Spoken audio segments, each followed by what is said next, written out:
Using a contract with a virtual assistant.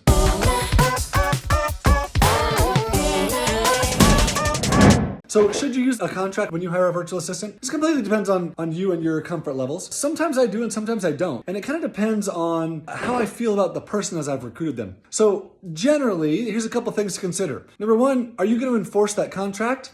Well, probably not unless you're willing to go to the Philippines and track the person down and stay there with a lawsuit. You're probably not going to enforce any employment contract. However, an employment contract, especially in the Philippines, does hold some weight in just asking the person to recognize that this is a serious matter, that this is real employment, that this is something that they should take seriously. And that is probably the reason to use an employment contract if you're going to do it, is that you want the person to recognize this is a serious position. Outside of that, does the contract need to be professionally done? I don't really think so. You may talk to your attorney about that, but for us, we've written our own employment contracts. It's not something that we've gone to an attorney or spent money on. When hiring a virtual assistant, should you use an employment contract? It depends on you. It also depends on the laws of your country where you are. Remember, often laws don't apply because you're hiring someone on the other side of the world and they don't live in your country.